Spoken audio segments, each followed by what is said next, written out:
오늘의 사건 반장입니다. 지적장애가 있는 9살 초등학생이 동급생으로부터 학교 폭력을 당했다는 제보가 들어왔습니다. 가해 학생이 화장실로 유인해 폭행하고 옷을 벗겨 내보냈다고 주장했습니다. 음주 사고로 중상을 당한 피해자 가족의 제보가 들어왔습니다. 첫 재판에서 만난 가해자 가족이 사과조차 하지 않았다며 울분을 토했습니다. 뾰로롱 안녕하십니까. 자, 오늘도 빨리빨리 시간이 없는 관계로 진행을 해보도록 하겠습니다. 자, 진실 추적자 사건 반장 시작합니다. 올 여름 휴가 제주도에 가시는 분들 계신가요? 뭐 비계 삼겹살, 평상 갑질, 바가지 해산물 등등 이 위기감을 느낀 제주도가 해수욕장이 파라솔 대여료 단돈 2만 원 하루 종일 평상 대여료 반값 선언을 했습니다. 또 최근 제주 관광 불편 신고 센터를 열고 원스톱으로 다 해결을 해주겠다 약속까지 했더라고요. 자, 관련 기사에 달린 베스트 댓글 뭔지 아세요? 늦었어 아닌가? 예, 조금만 더 파격적인 공약이 필요해 보입니다. 오늘 출연자 소개해 올죠. 백다혜 아나운서, 박지훈 변호사, 박상희 한국열린사이버대 교수, 김은배 서울청 팀장 나오셨습니다. 안녕하세요. 안녕하세요. 예. 어쩜 다들 말씀하신 게 그냥 사이다야. 사반짱 하신 김진숙님, 사랑하는 장인어른 최경성님이 소방설비기사 시험에 합격하셨습니다. 연세가 70이신데도 공부에 매진하시더니 바로 합격하셨네요. 정말 존경합니다 하신 현철님. 자, 우리 딸 김시우 사건 반장 스튜디오 견학 갔다고 저렇게 인증샷 보냈어요 하신 조복수님. 그렇습니다. 우리 가족 여러분들 많이 저희 회사 방문해 주십시오.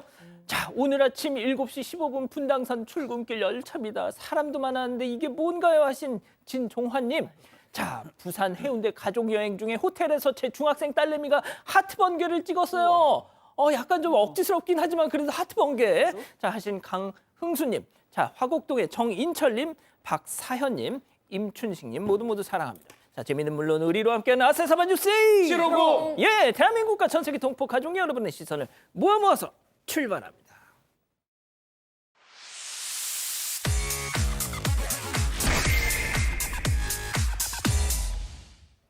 첫 번째 달려보죠. 눈물로 작별입니다. 자, 오늘 오전 가수 고 김민규 선생의 발인이 엄수됐습니다. 영면하기 전 고인이 마지막으로 인사를 건넨 곳이 있었는데요. 영상 보고 오시죠. 우리들은 여기서 선생님 보내드리겠습니다. 마지막까지 대단히 감사합니다. 감사합니다. 자, 서울 대학로에 위치한 아르코 꿈밭 극장마당. 고인이 33년간 일궈온 소극장 학전이 있던 바로 그 자리입니다. 배우 설경구, 황정민, 장현성 씨 등 이곳을 통해서 꿈을 찾은 후배들이 저렇게 기다리고 있었는데요. 눈물을 훔치면서도 아침 이슬을 부르면서 고인의 마지막 길을 배웅했습니다. 자, 오늘 발인 이모저모 좀 전해주시죠. 네, 아침 이슬과 상록수 등 수많은 명곡을 남긴 가수 김민기 씨의 발인식이 엄수됐습니다. 고인은 위암 4기 판정을 받고 투병 중에 최근 급속도로 건강이 악화된 걸로 전해졌습니다. 민중가요뿐만이 아니라 1991년 대학로에 소극장 학전을 개관하면서 대학로 소극장 문화를 세우기도 했는데요. 학전은 개관 33년 만인 올해 3월 재정난 등으로 폐관됐고 이 자리에는 새로운 극장이 생겼습니다. 오늘 장지로 향하기 전에 이곳을 들러서 기다리던 지인들에게 마지막 인사를 남겼습니다. 설경구, 황정민, 장현성, 박학기, 이적 등 고인과 인연이 있었던 배우와 가수 등이 모였습니다. 유가족들이 고인의 영정을 안고 들어서자 모두 눈물을 참지 못했다고 하는데요. 그러면서 목이 맨 소리로 아침 이슬을 불렀고 운구차가 빠져나갈 때는 사랑합니다 선배님이라는 외침이 울려 퍼졌다고 합니다. 그렇군요. 자, 그런데 이수만 전 SM 총괄이 유족에게 상당한 액수의 조의금을 전달한 게 또 화제입니다. 이수만 전 총괄이 유족에게 5천만 원 조의금을 전달을 하려고 했던 걸로 확인되고요. 다만 고인이 받지 않겠다라고 해서 그럼 식사비로 쓰면 어떻겠냐 얘기했는데 이거 받는 게 안 맞다, 고인 뜻하고 안 맞다고 해서 결국은 5천만 원은 받지 않았다고 합니다. 근데 왜 이렇게 큰 돈을 이렇게 하느냐 보니까 두 사람이 같은 학교, 서울대학교 선후배 지간이고 그렇죠. 뭐 과는 다르지만 선후배고 음악을 같이 했던 좀 장르는 조금 다릅니다. 예. 포크하고 이제 조금 다르긴 한데 같이 이제 음악을 활동을 했으면서 음악적 교감을 계속 나눴던 걸로 보입니다. 또 소극장 같은 거 만들었을 때 그때 형님 대한민국의 가수들의 초석을 다진 매우 존경하는 분이다라고 하면서 학전 당시에 그 폐가 날 때 1억 원을 캐쳐하기도 해서 아이고. 두 사람은 상당한 어떤 깊은 관계가 있었던 걸로 보입니다. 그래서 5천만 원 냈는데 결국 돌려받았죠. 그렇군요. 알겠습니다. 자, 다음 이어가죠. 강아지를 찾습니다.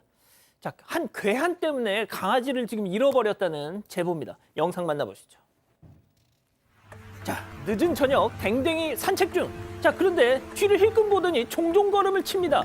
자, 그런데 그때 옆에서 어떤 남성이 이상한 노래를 부르자 걔가 동요를 하면서 막 저래요. 자, 겨우 진정이 되나 했는데도 계속 경계하듯 고개를 이리저리 휙휙휙.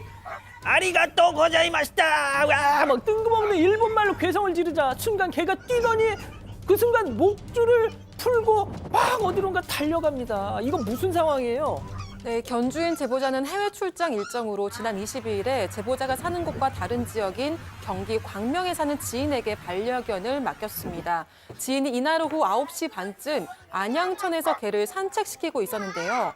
그런데 벤치에 앉아 헤드폰을 끼고 알 수 없는 말을 중얼거리던 40대 남성이 지인을 보고 갑자기 쫓아오기 시작했다고 합니다.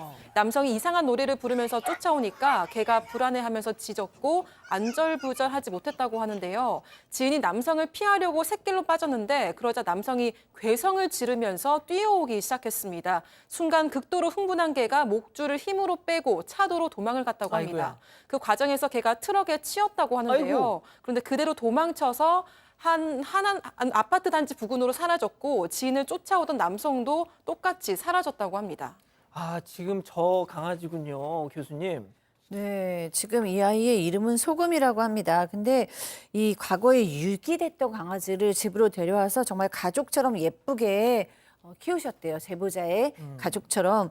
지금 특징으로는 저희가 봤지만 하얀색 믹스견이고 진돗개처럼 다리가 길다라고 하고 굉장히 순하다고 합니다. 경기 광명시 하안동의 하안남 초등학교 부근에서 사라졌다고 하고요. 아직까지 찾지 못했는데 혹시 목격하신 분 있으시면 꼭 좀 연락해달라 그랬는데 이 아이가 유기를 당한 적이 있기 때문에 사실 굉장히 좀 불안감도 있고 맞아요. 공포심도 있을 텐데 다치기까지 한 상황이잖아요. 그래서 어디서 벌벌 떨고 있을지 정말 가족 같은 제보자 너무 마음이 졸이실 것 같아요. 꼭 좀 보신 분은 연락 주셨으면 좋겠네요. 그렇군요. 자, 좋습니다. 다음 이어가죠. 저희 가는 거 아니에요. 예, 영상 만나보시죠. 자, 두 남녀가 가게로 저렇게 입장합니다. 창가 쪽 자리에 착석. 자, 음식이 나오자 본격적으로 냠냠 쩝쩝. 술도 짠 하면서 식사를 시작합니다. 아, 한참 뒤에 얼추 먹은 남녀 자리에서 기립. 자, 그런데 말이죠. 어디로 갈까요? 계산대는 저쪽인데 반대쪽 방향으로. 바로 돌아보지도 않고 출입구로 고고. 자, 그러고 나서 그들은 영영 돌아오지 않았다는 거. 자, 그렇습니다. 아, 이 참 설마 먹튀하면서 말이죠. 저희 가는 거 아닙니다. 했다는 걸까요? 그렇습니다. 지난 6월 30일 대구 달서구에 있는 두상복합 아파트에 있는 상가에서 벌어진 먹튀 사건인데요. 당시 이날 저녁에 50대 남녀로 보이는 두 남녀가 들어왔습니다. 들어와가지고 식사 중인데 그때 마침 여성의 아들로 보이는 사람이 왔다가 합석했다 다시 또 갔어요. 그런데 잠시 이제 홀을 잠깐 비웠던 모양이에요. 제보자가 비웠더니 그 당시에 남녀가 일어났습니다. 일어났는데 마침 제보자가 주방에서 나오니까 제보자를 보고 남성이 뭐라고 했냐면은 저희 가는 거 아닙니다. 요 말을 했습니다. 아, 그러니까 사장님 보고 아이 저희 가는 거 아니니까 안심하세요 뭐 이런 거. 그렇죠. 도둑이 제발 저린 거죠. 그러더니 마침 그들이 자리에 다 앉았어요. 가게 들어와서 앉았는데 그러다가 제보자가 좀 일 생겨가지고 주방에 들어가서 일을 하는 사이에 아이고. 나와봤더니 금방 사라져 버린 겁니다. 즉 먹튀를 한 건데요. 세상에. 그날 피해액은 5만 7천 원 정도인데 그러니까 이제 그 제보자가 너무 서운하고 화가 나니까 경찰에 신고를 했습니다. 하지만 경찰에서는 연락이 왔어요. 더 이상 진행이 불가능합니다. 라고 연락을 받으니까 이 제보자가 너무 속상한 거예요. 그래서 제보를 했는데 저렇게 먹튀하신 분 다시 와가지고 5만 7천 원 갚으세요. 자, 팀장님. 네. 그 무시무시한 목소리로 다시 한번. 돌아와서 갚으시죠. 너무 센가요? 예, 죄송합니다. 좋습니다. 자, 다음 이어갈게요. 아, 좀 안 웃겼어요. 자, 간 큰 차량 털이 3인조입니다. 자, 제보 영상 만나보시죠.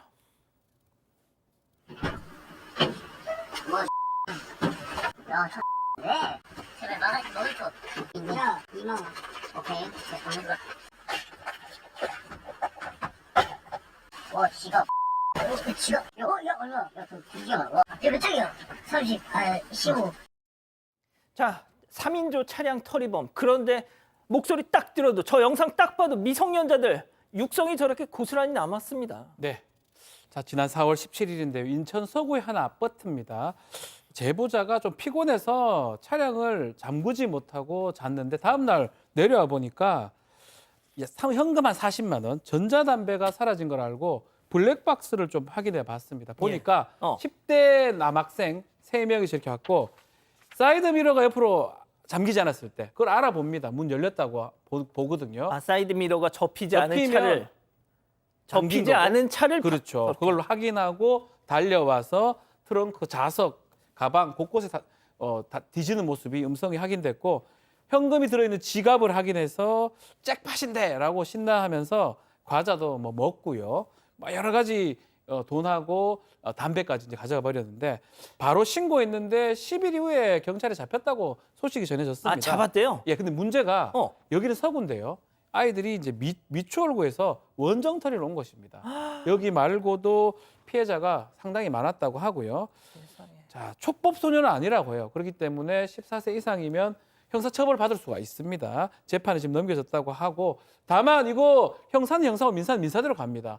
또 부모가 책임을 져야 되는데 민사적 40만 원 전자담배 이게 지금 배상이 안 되기 때문에 일단은 이거 보면 부모든 누구든 좀 갚아라, 사과해라라는 마음에서 제보를 했다고 합니다. 그렇군요. 알겠습니다. 자, 마지막 사연으로 가보죠. 신부님의 당부 말씀입니다. 여기서 신부님은 그 가톨릭 그 신부님을 말씀드리는 건데요. 자, 집단지성의 판단을 받아보고 싶으시다면서 저 멀리 외국에서 이메일을 주셨어요. 네, 외삼촌 결혼식 날짜를 정하는데 참견을 해야 할지 고민이라는 조카의 사연입니다. 사연자에게는 외삼촌이지만 5살 어린 친척이 있다고 합니다. 50대고 아직 미혼이었던 외삼촌은 이혼 경험이 있고 자녀 1명을 둔 여성과 2년 동안 연애를 하다가 오는 12월에 결혼하기로 약속을 했다고 합니다. 가족들 모두가 너무나 기뻐했고 외국에 있는 사연자 부부와 친척들도 결혼식 날짜에 맞춰서 비행기표도 예매해뒀다고 합니다. 그런데 이런 대경사를 앞두고 문제가 생긴 건데요. 두 사람은 분양받은 아파트 입주일에 맞춰서 9월에 미리 살림을 합치기로 했다고 합니다. 그리고 두 사람의 종교가 천주교여서 신부님에게 주례를 부탁했다고 하는데요. 그런데 신부님이 결혼식 전에는 절대 한 집에서 살지 말라고 했다고 합니다. 사실상 혼전 순결을 하라는 뜻이라고 하는데요. 아파트 입주 관련 상황을 듣더니 신부님은 차라리 결혼식 날짜를 9월로 앞당기라고 했는데 외삼촌 커플이 정말 결혼식을 9월로 바꿔버렸다고 합니다. 그래서 미리 비행기표까지 다 구매해뒀던 사연자와 친척들은 난처한 상황이 됐다고 하는데요. 사연자는 지금이 조선시대도 아니고 두 사람 다 곧 60세를 바라보는 나이인데다가 상대가 돌싱인 마당에 굳이 신부님 말씀을 따라서 혼전 순결을 하는 게 맞는 건지 의문이라고 합니다. 그래서 이런 상황을 그냥 받아들일지 아니면 외삼촌을 설득할지 고민이라고 하는데요. 결혼식을 당긴 외삼촌 커플을 어떻게 해야 할지 사연을 보내왔습니다. 그렇군요. 자, 기다리고 기다리셨던 부처 핸즈업 타임. 지금 6천여 분의 가족 여러분들 함께하고 계신데요. 채팅창에 OX로 함께 참여해 보시죠. 먼저 사연자 조카입니다. 야, 지훈아! 아니지. 저기 지훈 외삼촌. 도신 커플이 재혼하면서 무슨 혼전 순결을 따져? 아니, 난 도대체 이해가 안 되네, 정말. 아니, 초혼이란 모를까, 요즘 젊은 애들은 결혼 전에 미리 살림 합친 애들 수두룩 빽빽이야. 신부님이 아니라 신부님 할아버지가 그랬어도 비행기표 다 예약해놨는데 이거 이게 무슨 민폐냐고 도대체. 그냥 외삼촌 12월에 하자. 안 그러면 우리 못 가, 동그라미. 좋습니다. 이 구도 좋아요. 자, 다음 외삼촌 은배형. 아니, 은배야. 나 어리다고 무시하지 마. 난 이 외삼촌이야. 알겠어? 야, 그래. 네 말대로 비록 우리 돌싱 커플이지만 나 다해 지켜주고 싶다. 우리의 믿음, 우리의 신앙을 이 문란한 세상의 잣대로 함부로 판단하려 들지 마. 그깟 비행기표 때문에 우리의 신념을 더럽히고 싶지 않다. 못 올 것 같으면 오지 마, X. 아, 그렇군요. 자, 일단 교수님부터 달려보겠습니다. 아, 네. 뭐 이게 초혼이고 재혼의 문제인 것 같진 않고요. 만약에 혼전 순결에 대한 신념이 결혼하시는 신랑 신부가 본인들이 있다 그러면은 저는 그 신념이고 예, 중요한 가치인 것 같아요. 근데 그게 아니라 이제 신부님이 하지 말라고 안 하시는 그런 거는 이제 예, 그럴 나이나 상황은 아닌 것 같고, 그다음에 이제 50이 넘으셔서 결혼을 하시니까 결혼식이라는 식보다는 두 이제 분이 한 가정을 이룬다는 그 의미가 중요하잖아요. 그렇기 때문에 결혼식 자체보다 빨리 그냥 그 안정적인 가정을 저는 꾸리는 게 좋을 것 같거든요. 그렇기 때문에 네, 저는 그냥 본인들이 원하는 대로. 좋습니다. 자, 박 변호사님. 저는 뭐 혼전 순결 이게 중요한 게 아니고 결혼식 날짜가 중요합니다. 정해놓은 날짜잖아요. 이 날짜는 매우 중요한 겁니다. 날짜를 쉽게 바꿔서는 안 됩니다. 그것도 아주 앞으로 당겨버리는 상황인데 이거는 뭐 제 주장이긴 한데 뭔가 중병이 걸린 거나 아니면 아주 특단의 사정이 생겼을 때나 뭔 병이요? 뭐 중병이 걸려서 뭐 불가능하다. 중병. 그런 상황이 생겼으면 몰라도 지금 이 사정으로 바꾼다는 거는 납득하기 어렵고요. 이 사람들도 문제지만 다른 사람들도 문제가 됩니다. 다른 사람도 와야 되는데 만약에 변경된다 그러면 뭔가 큰일 날 수 있거든요. 그래서 납득시킬 수 있는 얘기가 되는데 무슨 이 혼전 순결 같은 소리를 하고 있습니까? 아우. 자, 백다희 아나운서 본인 의견 일단. 저도 이 날짜 때문에 그런데요. 친척들이 외국에서 오시는 분들이 많은 것 같아요. 그래서 이런 부분을 조금 생각해 주시면 어떨까라는 생각이 들었고, 그리고 모든 신부님들이 똑같이 말씀을 하실까라는 생각도 들어서 오를 들었습니다. 그렇군요. 자, 우리 정말 김은배 팀장님 좀 잡아주세요. 자, 저렇게 보기에는 저렇게 우락부락 너무너무 진짜 무섭게 생기셨지만 우리 김은배 팀장님 신학대학원을 나오신 분입니다. 자, 뭔가 왠지 제 느낌인데 혼전 순결에 대해서 뭔가 신조가 있으실 것 같아요. 아니 그것보다는 세 분이 말씀하신 게 맞습니다. 맞지만 사실상은 우리나라에서 종교적 신념이 상당히 큽니다. 이것 때문에 전쟁도 안 한 거예요. 그리고 중요한 거, 결혼식 주체가 누굽니까? 신랑 신부 아닙니까? 신랑 신부가 12월 달에 하기로 했지만 9월 달 땡길 수도 있어요. 그러면 그걸 존중해야 돼요. 왜? 주인공이 바꾼다는데 그 만약에 조카 이런 분들이 비행기표 바꿀 수도 있습니다. 그리고 안 와도 그만이야. 하지만 두 사람이 날짜를 바꿨으면은 두 사람들이 하는 대로 따라야 된다는 게 소신이고, 아까 종교적 문제 혼전 순결 얘기하는데 혼전 순결 문제는 천주교는 있긴 있습니다. 하지만 사랑하는 사이에는 로미에도 줄에 보면은 그거 없었어요. 그러니까 그렇게 생각하지 마시고 일단은 두 분이 약속을 할 때 결혼 주인이기 때문에 주인들이 말하는 걸 따르는 게 맞다고 생각합니다. 알겠습니다. 뭐 반론 있으신가요? 그러니까 그러면 안 와도 된다는 거잖아요. 안 오는 건 본인 마음이죠. 그거는. 마음대로 하십시오, 그러면. 그러면 결혼식이 축하를 못 받는 거죠. 아, 진짜. 예, 그 이유라면 납득 못 하는 거거든요. 자, 좋습니다. 우리 가족 여러분들은 뭐라고 하실까요? 네, 곰새마리님, 친척들 생각은 안 하나요라고 하셨고요. 윤희선님, 결혼식은 당사자가 원하는 대로 하는 게 우선순위인 것 같습니다. 하객들은 신랑 신부에 맞춰야 합니다라고 하셨고요. 혜연님은 조카가 왜 참견인가요라고 하셨습니다. 그렇군요. 자, 사반 제보 메일과 카톡 제보 채널에서는 많은 사연 제보 기다리고 있습니다. 자, 부산 연제구 사시는 김도희님 보고 계시죠? 오늘 아기가 아파서 연산동에 있는 소아과에 가셨대요. 자, 그런데 오후 1시쯤 병원 대기실에 앉아서 순서를 기다리고 계시는데 병원 창문 밖에 날씨가 요상하더랍니다. 자, 보시죠. 자, 쨍쨍이죠? 그런데 주룩주룩, 쨍쨍, 주룩주룩. 오른쪽은 쨍쨍, 왼쪽은 주룩주룩. 세상에, 병원 건물 하나를 사이에 놓고 한쪽은 쨍쨍, 또 한쪽은 장대비라니. 이 묘한 경험 같이 나누고 싶다 하시면서 보내주셨어요.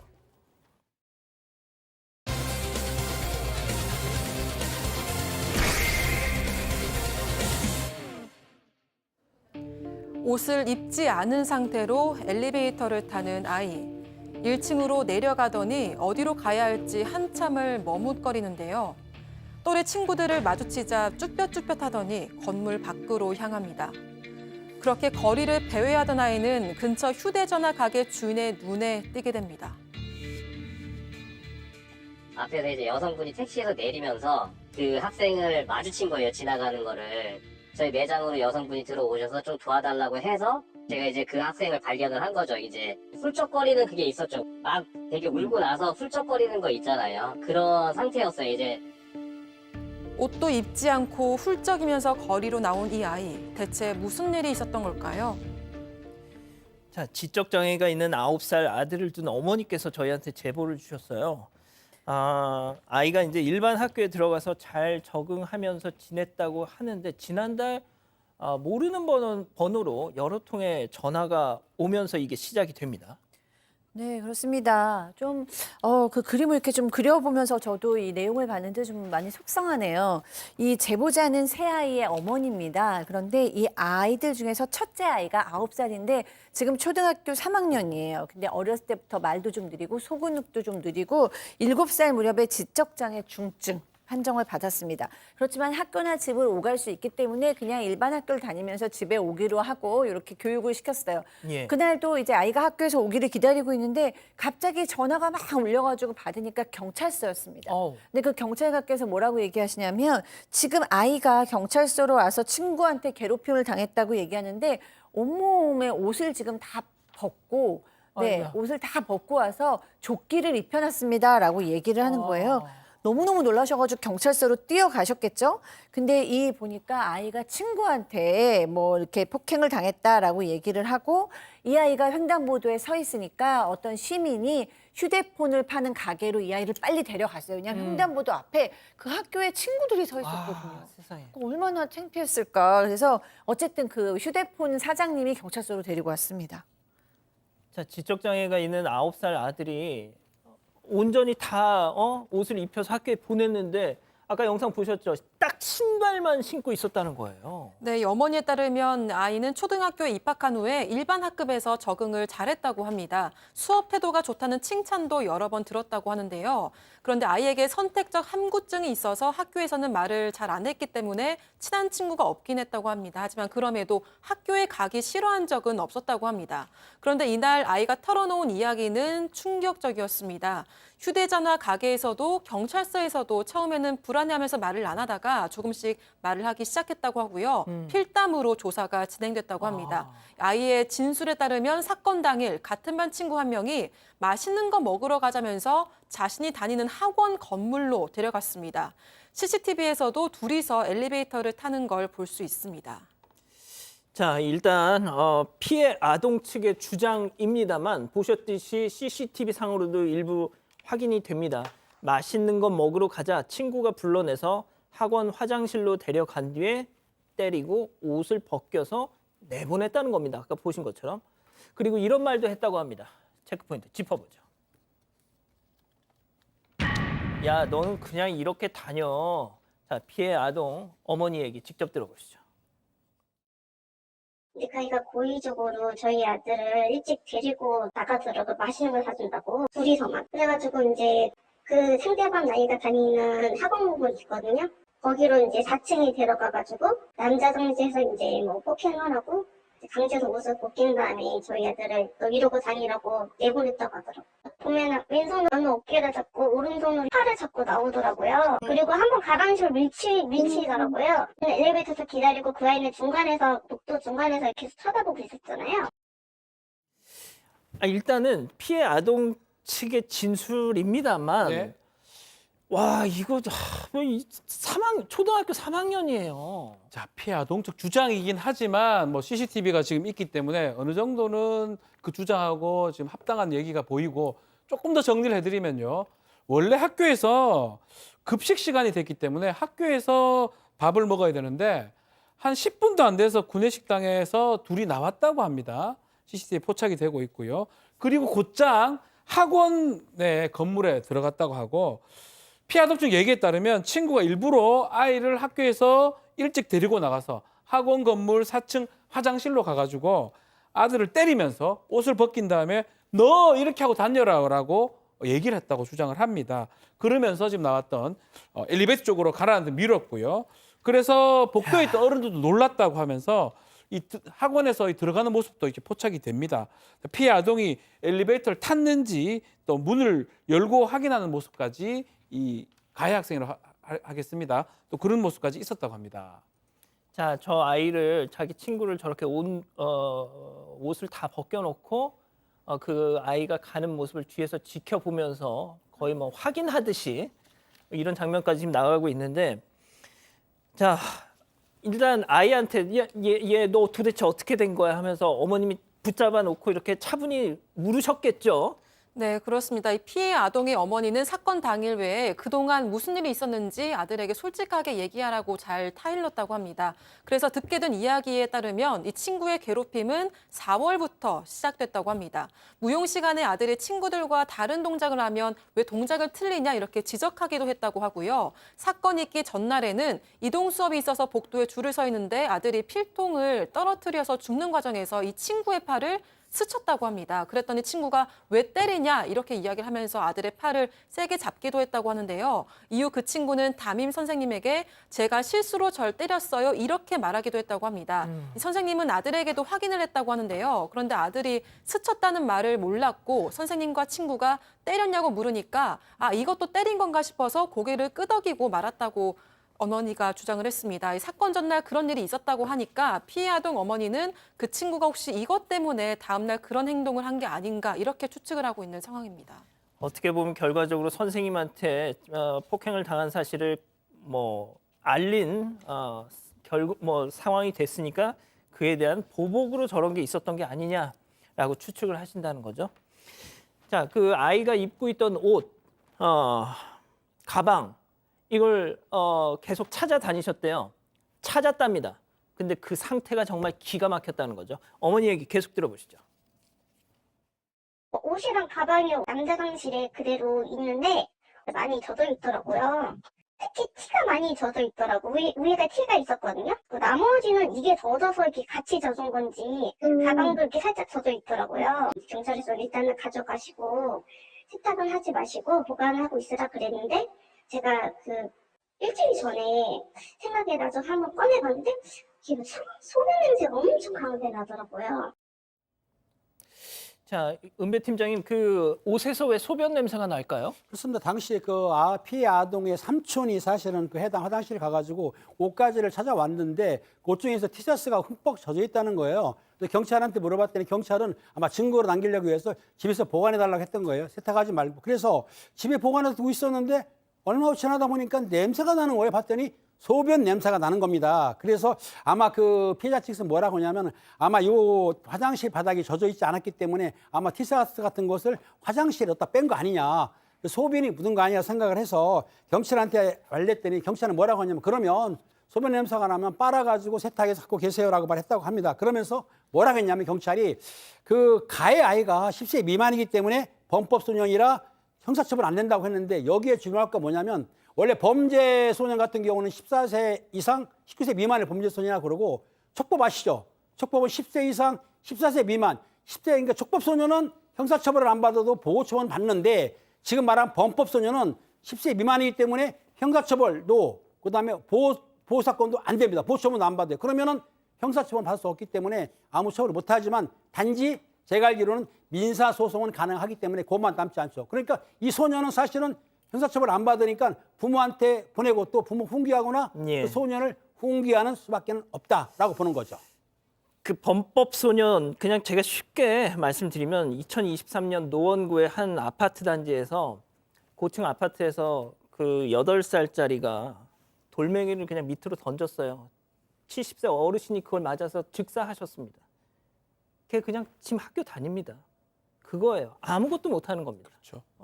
자, 박 변호사님, 저희가 이제 상대 그 가해 뭐 일단 이렇게 표현을 할게요.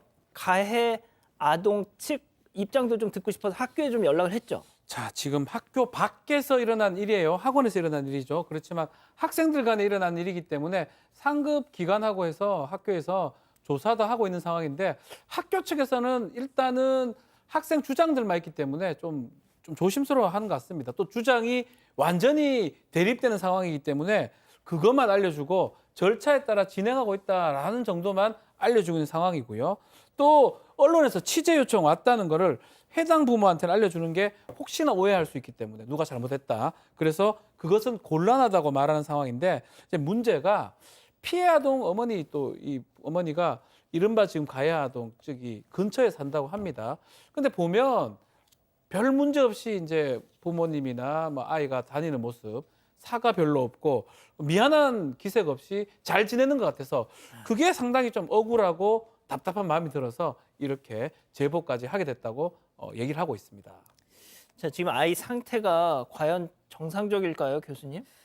지금 아이 상태가 너무 안 좋습니다. 그러니까 이거 아이가 지적 장애도 있지만 그동안 이제 선택적 한묵증이 있어서 불안을 낮추는 약을 먹고 있었는데 지금 이 불안이 너무 올라왔기 때문에 일단 기본적으로는 약을 센 약으로 지금 한 명 늘렸다는 얘기겠죠. 그래서 약을 좀 늘렸고요. 그다음에 이제 새벽 4시까지도 잠을 못 자고 밤새 몸을 피가 날 때까지 긁는 등 아유. 지금 그런 증세도 나왔고 당시에 얘기를 하면 너무 창피했어요. 너무 부끄러웠어요. 이렇게 얘기를 한다는 거예요. 아마 아이가 선택적 한묵증이기 때문에 말 표현은 많이 못하지만 그때 전날의 저 기억은 트라우마로 남았을 겁니다. 우리가 봐도 사실 그렇잖아요. 네, 그래서 이 아이가 울고 지금 있는 것 같아요. 예, 울고 네. 있네요. 예. 너무 속상하네요, 진짜. 네, 진짜 그래서 온몸을 피가 날 때까지 지금 긁고 있고, 네, 그래서 이제 보니까 약도 먹고 있고 다음 주부터는 이제 미술 치료도 받는다고 하는데 말을 잘 이렇게 뭐 원활히 안 되니까 미술 치료나 놀이 치료 또는 이제 뭐 몸으로 하는 예. 뭐 무용 치료 같은 것들도 있거든요. 그런 것들도 다 도움이 될 거긴 한데 어쨌든 그날의 트라우마가 좀 다루어져야 할 것 같아요. 이 일로 근데 이제 부모님 역시도 너무 이제 잠을 못 자는 지금 상황에 이르셔서 예. 2시간마다 한 번씩 빼고 계신다고 합니다. 그 아이와는 그 가해자 아이로 추측되는 아이와는 분리 조치되어 있고 지금은 일반 학급, 특수 학급 나누어서 수업을 받기는 예, 한다고 예. 합니다. 지금 아이가 보면 저 벌거벗은 상태로 나가다가 또래 친구들을 만나니까 멈칫하면서 어쩔 줄을 몰라 하는 장면이 지금 나가고 있습니다. 저희가 어머님이 꼭 말씀 남기고 싶은 게 있다고 하셨어요. 네, 맨 처음 아이를 발견해서 가게에 보호하고 또 경찰에 신고를 해준 휴대전화 가게 사장님에 대해서 이상한 소문이 퍼져서 너무나 난감하고 또 죄송하다는 이야기를 전했습니다. 왜요? 아이가 옷을 입지 않은 상태로 가게에 들어갔잖아요. 또 경찰이 출동해서 왔다 갔다 하니까 이걸 보고 저 아저씨 이상한 사람 아니냐 이런 흉흉한 소문이 퍼진 겁니다. 절대 사실이 아니고 너무나 감사한 분이라는 걸 꼭 말해줬으면 좋겠다고 전하셨습니다. 그렇군요. 이 상대 학부모 측과 저희가 연락을 취하고 싶었지만 학교 측에서 너무 지금 조심스러워해서 컨택이 안 됐는데요. 혹시라도 저희한테 뭐 반론 주실 거 있으면 꼭 좀 연락 좀 주십시오. 저희 예단하지 않겠습니다. 자, 이렇게 정리하고요. 두 번째 사건 이어갑니다.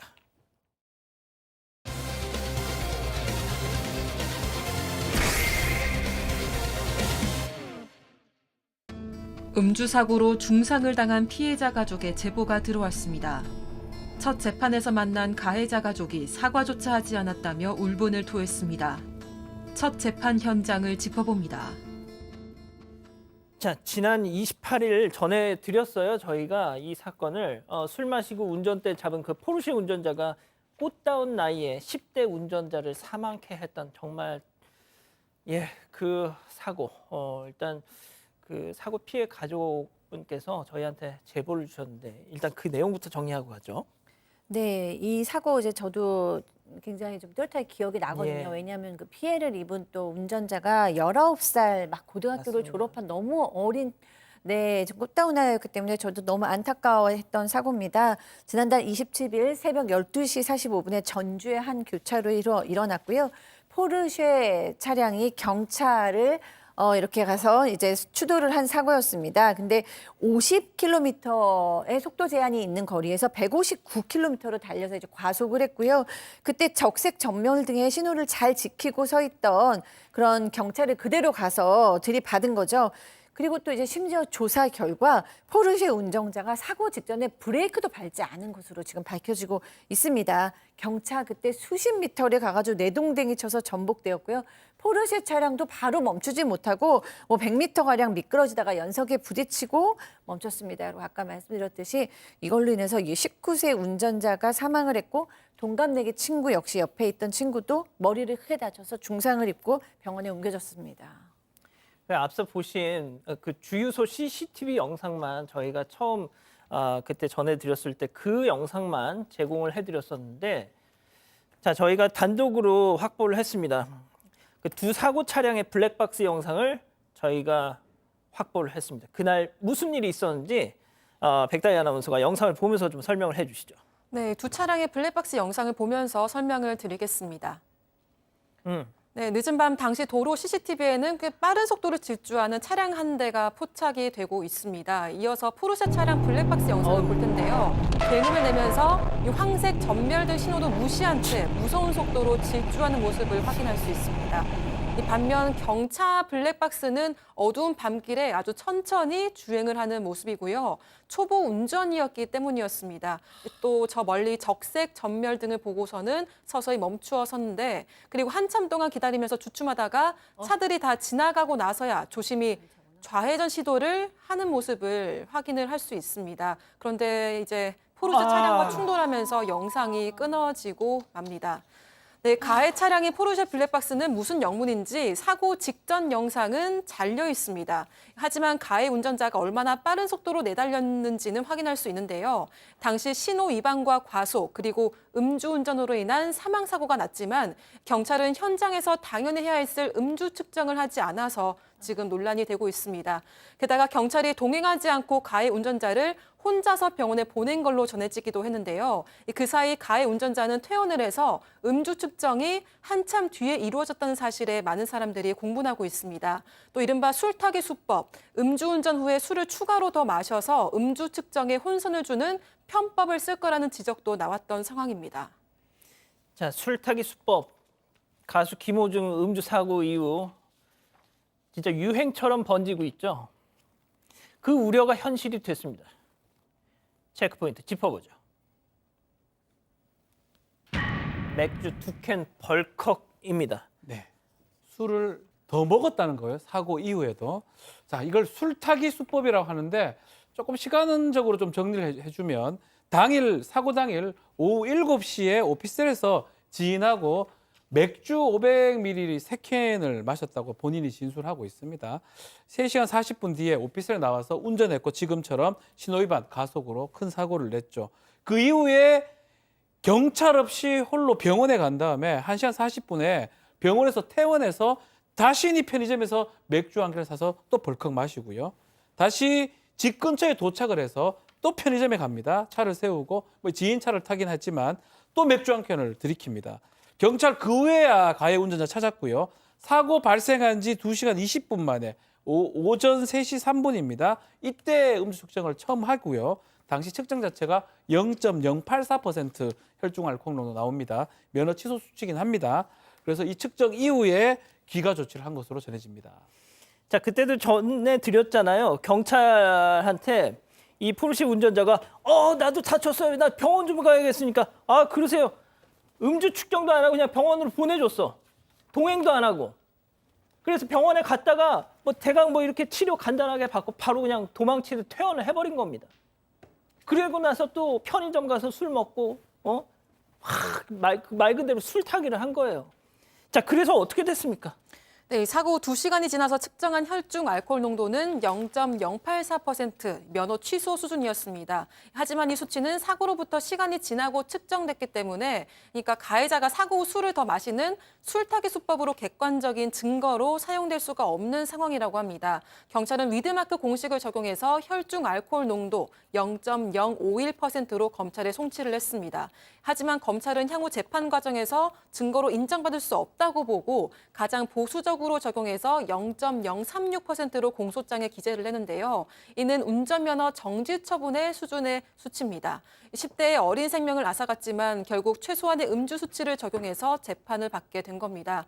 검찰은 지난 15일 가해 운전자를 교통사고 처리 특례법상 치사치상, 도로교통법 위반 등의 혐의로 구속 기소했습니다.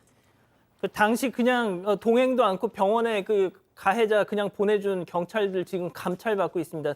당시에도 그날 저희가 처음 전해드렸을 때도 은배 팀장님 그날 출연하셨는데 그때 후배들한테 엄중하게 막 꾸짖으셨던 그 기억도 납니다. 자, 뭐가 됐든 사고를 내고도 어떻게 하면 빠져나갈까 이걸 궁리했던 사람 과연 용서는 제대로 빌었을까요? 자, 사고가 있고 나서 보름이 넘게 지나서야 당시 피해 차량 동승자 아버님에게 가해자 부모라는 사람이 연락을 했습니다. 그 내용 들어보시죠. 예, 아버님 되십니까? 예, 맞습니다. 여러 차례 전화를 드리려고 저기는 전화번호가 안 맞아가지고 제가 그 나중에서 알았어요. 이 저기를 연락을 안 해줘가지고 자식이 그랬는데 문을 끄고 세례를 하든지 투자를 맞든지 내가 뵙고 사죄를 드려야지. 교도소에 있는 놈이 부모하고 마누라한테 절대 이야기하지 말라고 그랬대요. 우리는요, 저기 이야기를 듣고 손이 떨려가고 글씨를 못 썼어요, 글씨를. 며느리는 뭔 말하면 질질 울고만 있고, 울어서 해결될 일이 아닌데. 자, 팀장님이 다시 한번 좀 설명해 주세요. 그렇습니다. 피해 차량의 동승자 아버님이라 한다면 중상해 입은 사람의 아버지를 말하는 건데요. 그분이 말에 의하면은 그 가해 운전자가 그 후로 연락하거나 뭐 만나지를 못했다고 하는데, 그런데 사고가 난 16일 후에 그 가해자의 부모라는 분이 전화를 왔었다고 합니다. 그 아버지가 뭐라고 했냐면 진작 전화를 드리려고 했는데 경찰서하고 변호사가 알려준 전화번호를 했더니 안 맞더라. 그러니까 번호를 잘못 알아서 안 됐다고 말을 했고요. 그러면서 근데 문제는 뭐냐면 그 사건이 뉴스로 크게 났기 때문에 얼마나 많은 상황인데 가해 운전자 아버지는 뭐라고 했냐면 어떻게 상황인지 저는 모른다. 전혀 모르겠다라고 말하면서 가해 운전자가 구속이 되면서 아마 그 가족에게 연락하지 말라고 했다는 거예요. 그래서 몰랐다는 얘기인 것이고 가해 운전자의 아버지는 이렇게 말하고 있습니다. 얼굴을 마주보고 나서 자치자총을 좀 들어보고 싶다라고 얘기는 했는데 이 통화를 마친 피해 차량 그 동승자 아버지는 뭐라고 했냐면 아니 어떻게 몰랄 수가 있냐. 몰랐다는 것도 황당하고 더군다나 합의하는 것도 아니고 그냥 자치자총을 알아본다고 하니까 그래서 이거는 더 이상 얘기할 필요가 없다. 드릴 말도 없다. 라고 지금 말하고 있는데 아마 제 생각에는 그 가해 차량 아버지가 전화를 좀 늦게 한 것도 그렇고 뭐 합의 얘기도 안 꺼내고 그냥 내용을 알아보자. 이것 때문에 아마 거기에 대화할 가치가 없다고 생각할 것 같습니다. 자, 제일 중요한 거 그 포르쉐 운전자. 네. 그 인간은 지금 뭐 하고 있답니까? 자, 지금 재판이 진행 중입니다. 지난 22일 날 재판을 했는데 재판은 뭐 이제 인정되기 때문에 20분 만에 끝났다고 하고요. 다만 이 법정에서 뭐 비명 소리, 유족들의 어떤 그런 것들이 비명 소리가 울려 퍼졌다고 합니다.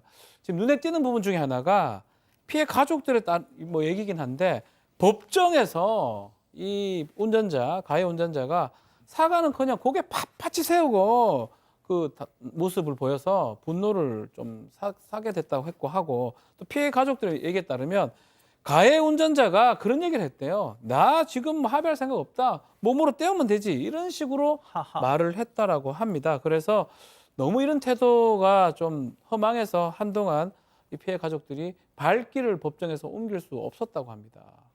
몸으로 때우겠다. 자, 고등학교를 졸업해서 이제 막 성인이 된 19살 어린 친구가 숨졌습니다. 운전자가 숨졌고 동갑내기 동승자 조수석에 앉았던 친구 지금 사경을 헤매고 있습니다. 조수석에 앉았던 그 친구의 아버님 얘기 들어보시죠. 저희 딸은 아직 못 깨어나고 있어요. 병원에서는 밤 4사라고 하고 어제도 한번 잠깐 눈을 뜰 때는 있었습니다. 근데 이제 초점은 여전히 없고 뭐 이렇게 정신이 깨어나는 거하고는 전혀 무관한 거라고 들었습니다. 젊은 게 좀 기대해보자고는 하는데요. 그런 확답이라도 붙는다면 기다리겠죠. 초조하지도 않고 이렇게 애타하지도 않고. 저희도 그렇지만 뭐 이제 우리 딸 친구도 그러니까.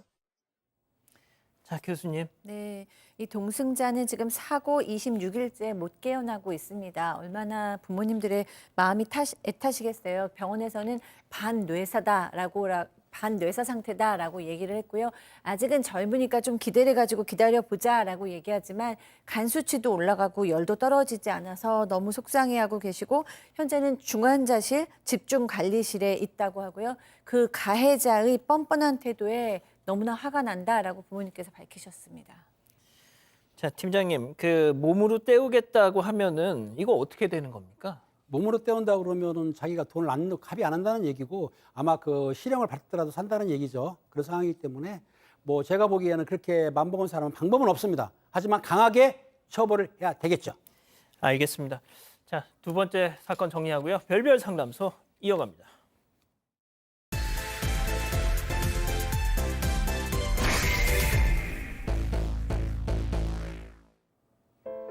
출장을 갔다가 오랜만에 집에 온 여성. 그런데 여성이 가장 아끼던 화장품 하나가 사라졌습니다. 지난번 출장을 갔을 때는 속옷이 없어진 적도 있었는데요. 대체 빈집에선 무슨 일이 벌어졌던 걸까요? 자, 좀 주목 좀 해주십시오. 우리 사방가족분의 제보인데 이상하게 출장만 다녀오면 내 물건이 집에서 싹 사라졌어. 자, 네. 교수님. 그렇습니다. 제보자는 40대 여성이고요. 결혼한 지는 5년 됐고 4살짜리 아이가 있습니다. 그런데 제보자인 아내가 출장도 많고 야근도 많은 직업이기 때문에 자주 집을 비운다고 합니다. 그때마다 아이와 남편은 집 근처 가까운 시가에 가서 지낸다고 하는데 그런데 어느 날 이제 보니까 출장을 다녀오면 자꾸 아내의 물건이 하나 둘씩 없어지는 거예요. 그래서 그것도 이제 정말 여성들이 잘 알 수 있죠. 속옷이 없어지거나 화장품이 없어지는 거예요. 그럼 이제 알 수밖에 없잖아요. 그래서 아내한테 너무 이상해. 집에 도둑이 든 것 같아. 라고 얘기를 하면 남편이 아유, 야, 과대망상 아니야? 그러나 네가 실수로 버린 거 아니야? 뭐 이런 식으로 나오는 거예요. 그래서 이상하다. 정말 도둑이 드나? 뭐 이런 생각도 들었는데 어쨌든 남편 몰래 출장을 가면서 노트북을 거실에다가 두고 그다음에 이제 충전선을 꽂습니다. 그다음에 24시간 영상 촬영이 가능한 기능으로 해놓고 출장을 떠났습니다. 자, 그런데 정말 예기치 않게 대어를 낚잖아요. 네, 가족분들은 예상을 하셨을 것 같은데요. 이 범인은 바로 남편의 상간녀였습니다. 아이고. 아내가 저장된 영상을 확인해 보니까 남편은 시가에는 아이만 맡기고는 상간녀를 집에 데리고 와서 불륜을 즐기고 있었다고 합니다. 심지어 상간녀는 집 비밀번호를 누르고 들어와서는 먼저 남편을 기다리기도 했습니다. 이 두 사람은 거실과 안방을 드나들면서 애정 표현을 나누기까지 했는데요. 또 상간녀는 익숙하게 샤워를 하고서는 아내의 화장품을 발랐고 정확한 이유는 알 수 없지만 아내의 속옷까지 입었다고 합니다. 영상을 본 남편은 결국 불륜이 맞다고 인정을 했고 초등학교 동창생인데 최근 만나서 3달 정도 만났다 이렇게 이야기를 했다고 합니다. 정말 이 제보자께서 주신 글을 저도 봤는데 정말 그 얼마나 울분에 차 있는지 그게 이 텍스트만으로도 전달이 되더라고요. 은배 팀장님, 정말 시쳇말로 간땡이가 부었습니다. 이 정도면. 그래서 간이 부어서 배 밖에 나온 건데요. 중요한 거는 이 아내가 바로 이제 상간자 소송을 했습니다. 했더니 이 상간녀는 처음에는 뭔 소리야? 그런 일 없다고 빡빡 우겼는데 알다시피 빼박친 거 있지 않습니까? 동영상. 요걸 있다는 걸 안 뒤에는 내가 딱 한 번 실수한 거야. 그것도 술 먹고 딱 한 번 실수한 건데 내가 그건 불륜은 아니야. 술 먹고 실수한 거기 때문에 그 부분만 인정한 거지. 무슨 말이냐면 그만에 만난 것도 인정을 안 하고 딱 한 번 그 불륜 영상 있는 것만 내가 술 먹고 실수했다. 이렇게 인정을 했던 건데요. 그런데 오히려 적반하장으로 뭔 말했냐면 아내한테 뭐라고 했냐면은 지금 나를 불법으로 촬영한 거냐. 그러면서 불법으로 촬영했으니까 당장 고소하겠다. 이렇게 협박을 했다고 합니다. 네. 아, 잠깐만요. 제가 듣고도 이제 막 이해가 안 돼. 상간녀가 야, 너 네가 나 불법으로 촬영했잖아. 지금 이랬다고요? 그렇죠. 그러니까 소송 취하해주면 나 그거 불법 촬영 그 고소 안 할 끼다라고 오히려 협박을 좀 했다라고 합니다. 그렇지만 아내가 그래도 기지를 발휘한 것 같아요. 너 한 번은 실수를 했다는 거 인정했지 않느냐라고 하면서 한 번 실수든 뭐 고의든 간에 그건 상관이 되는 건 가늠이 되는 그렇죠, 거니까요. 그렇죠. 자, 그러면서 결국은 아무 말도 못 했다고 하고요. 이게 사실은 도둑 잡으려고 하다가 이런 걸 잡은 거잖아요. 범죄가 될 수가 없습니다. 고의가 없는 거니까. 그리고 내가 내 집 촬영하는데 그게 그렇죠. 됩니까? 제가 뭐 음성 뭐 이런 거 뭐 모르겠지만 그거 통해서 범죄가 되진 않은 거고 다만 상간자 소송 통해서 지금 몇 천만 원 물어줘야 된다라는 걸 판결을 받았다고 하는데 아직까지 고소당한 일은 없다고 해요, 아내가. 다만 이제 남편하고 이혼 소송도 지금 진행 중이라고 합니다. 자, 여기서 끝났으면은 시간 관계상 너무 일찍 끝나는 거잖아요. 자, 그 뒤에 상황이 또 벌어집니다. 네, 아내에 따르면 최근 소셜 네트워크 추천 친구에 어떤 남성이 떴다고 합니다. 남성의 프로필 사진이 자신이 사는 아파트 외관이었고 호기심으로 해당 계정에 들어가 봤다고 하는데요. 그런데 남성이 남편의 상간녀와 다정하게 찍은 사진을 발견했습니다. 알고 보니 상간녀의 친오빠였던 건데요. 심지어 아내의 가족들을 저격하거나 협박까지 했다고 합니다. 꽃뱀 가족들아 그 돈 먹고 떨어져라 이런 글을 쓴 건데 이때가 상간녀가 위자료를 입금한 날이었다고 합니다. 또 제보자가 사는 아파트 입구 사진을 올린 뒤에는 꽃뱀 아빠랑 빈대 엄마랑 사는 4살 딸 인생도 뻔하다 이런 글을 적게까지 했고요. 뿐만 아니라 제보자가 다니는 회사명까지 언급하면서 확 그냥 찾아가서 사고 한번 치고 몇 년 살다가 나와 이런 말까지 적어뒀다고 합니다. 야, 박 변호사님, 우리 속담에 불륜한 놈이 성낸다 뭐 이런 거 있지 않습니까? 네. 자, 근데 이제 문제가 혹시나 한 마음에 카톡을 좀 보다 보니까 친구 추천으로 이 오빠가 지금 뜬다는 거예요. 상간녀의 오빠가.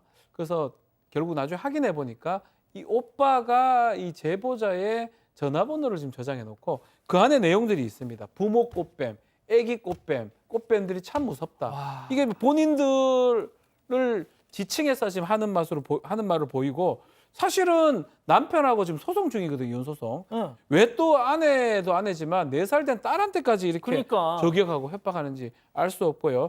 다만 지금 좀 무서운 상황이라서 집으로 가지를 못하고 있고요. 주소도 알 수 있을 것 같아서 지금 친정집에서 4살 된 딸하고 지금 살고 있다고 합니다. 아니, 집 주소까지 노출이 되는데 상간녀 오빠가 다 알고 있는데 우리 집에서 무서워서 어떻게 살아?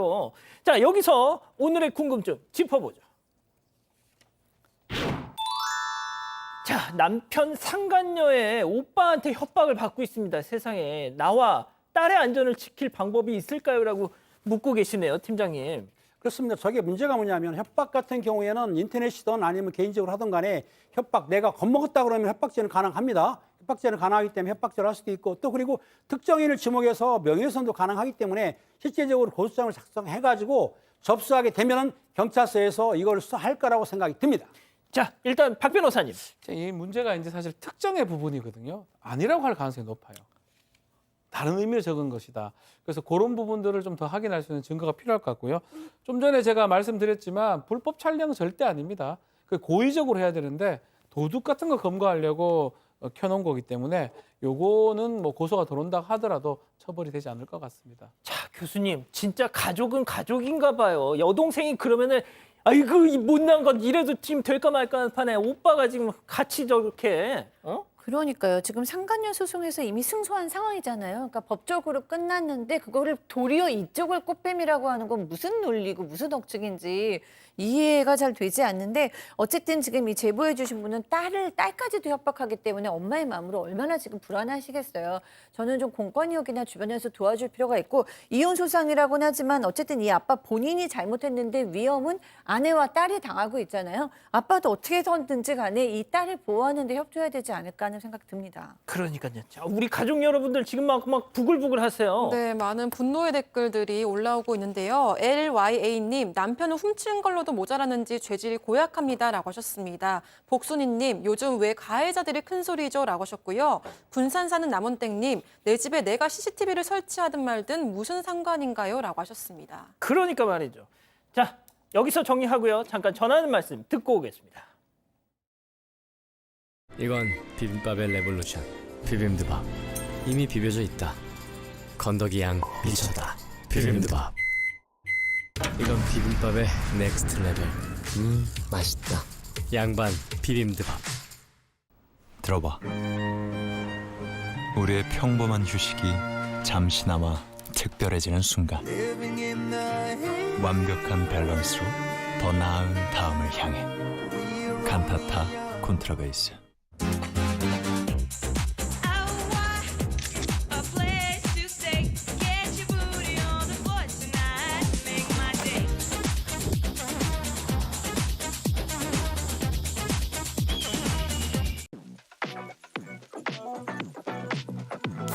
시원하게 drink your heart out. 소리쳐봐 what you wanted. It's so easy fit. 즐거움은 목마를 때 펩시. 사랑하는 사건반장 가족 여러분, 시원한 밤 보내시고요. 저희는 내일도 사반 750 저녁 7시 50분에 다시 옵니다. 안녕히 계십시오.